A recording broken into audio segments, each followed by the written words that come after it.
السلام علیکم ورحمۃ اللہ وبرکاتہ۔ رب اشرح لی صدری ویسر لی امری واحلل عقدۃ من لسانی یفقہوا قولی۔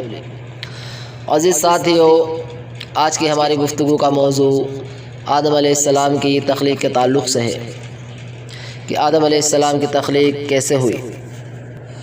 حضرت ابو موسیٰ اشعری رضی اللہ عنہ سے روایت ہے کہ نبی کریم صلی اللہ علیہ وسلم نے فرمایا، اللہ تعالیٰ نے آدم علیہ السلام کو تمام زمین سے جمع کی گئی مٹھی بھر خاک سے پیدا فرمایا۔ آدم علیہ السلام کے اولاد بھی طرح طرح کی مٹی کے مطابق پیدا ہوئی۔ ان میں سفید فام بھی ہیں، سرخ بھی اور سیاہ فام بھی، اور ان کے درمیانی رنگوں کے بھی اسی طرح نیک اور بد، نرم خو اور سخت طبیعت اور درمیانی طبیعت والے بھی۔ اللہ تعالیٰ نے آدم علیہ السلام کو اپنے ہاتھ سے پیدا فرمایا تاکہ ابلیس آپ علیہ السلام سے بڑائی کا دعویٰ نہ کرے۔ چنانچہ اس نے آپ کو انسانی صورت میں پیدا فرمایا۔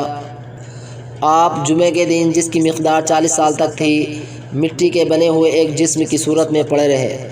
فرشتے پاس سے گزرتے تھے تو اس جسم کو دیکھ کر ڈر جاتے تھے۔ ابلیس سب سے زیادہ خوفزدہ تھا۔ وہ گزرتے وقت اسے ضرب لگاتا تو جسم سے اس طرح آواز آتی جس طرح مٹی کے بنے ہوئے برتن سے کوئی چیز ٹکرائے تو آواز آتی ہے۔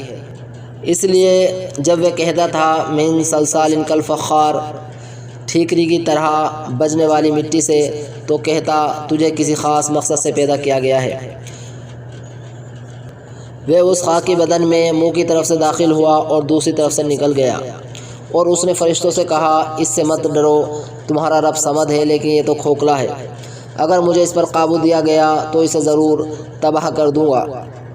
جب وہ وقت آیا جب اللہ تعالیٰ نے اس جسم میں روح ڈالنے کا ارادہ فرمایا تو فرشتوں سے ارشاد فرمایا، جب میں اس میں روح ڈال دوں تو اسے سجدہ کرنا۔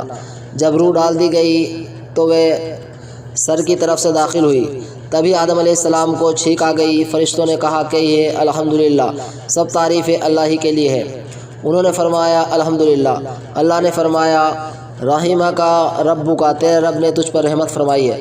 جب روح آنکھوں میں داخل ہوئی تو آپ علیہ السلام کو جنت کے پھل نظر آئے۔ جب روح پیٹ میں داخل ہوئی تو آپ کو کھانے کی خواہش پیدا ہوئی۔ آپ جلدی سے جنت کے پھلوں کی طرف لپکے، جبکہ روح ابھی آپ کی ٹانگوں میں داخل نہیں ہوئی تھی۔ اسی لیے اللہ تعالیٰ نے فرمایا، خلق الانسان من عجل، انسان تو جلد بازی کا بنا ہوا ہے، یعنی جلد بازی اس کی فطرت میں شامل ہے۔ حضرت انس رضی اللہ عنہ سے روایت ہے کہ نبی کریم صلی اللہ علیہ وسلم نے فرمایا، جب اللہ تعالیٰ نے آدم علیہ السلام کو پیدا فرمایا تو جب تک چاہا انہیں بنا روح جسم کی حالت میں پڑا رہنے دیا۔ ابلیس آپ کے ارد گرد چکر لگاتا تھا۔ جب اس نے دیکھا کہ جسم کھوکھلا ہے تو اسے معلوم ہو گیا کہ ایسی مخلوق ہے جو اپنے آپ پر قابو نہ رکھ سکے گی۔ حضرت انس بن مالک رضی اللہ عنہ سے روایت ہے کہ رسول اللہ صلی اللہ علیہ وسلم نے فرمایا، جب آدم علیہ السلام میں روح ڈالی گئی اور روح سر تک پہنچی تو آپ کو چھینک آ گئی۔ آپ نے فرمایا الحمدللہ رب العالمین، تمام تعریفیں اللہ رب العالمین کے لیے ہے۔ تو اللہ تعالیٰ نے فرمایا یرحمک اللہ، اللہ تجھ پر رحمت فرمائے گا۔ حضرت ابو ہریرہ رضی اللہ عنہ سے روایت ہے کہ نبی کریم صلی اللہ علیہ وسلم نے فرمایا، اللہ تعالیٰ نے آدم علیہ السلام کو پیدا کیا تو ان کا قد 60 ہاتھ تھا۔ پھر فرمایا، جا کر ان فرشتوں کی جماعت کو سلام کہیے اور سنیے کہ وہ کیا جواب دیتے ہیں۔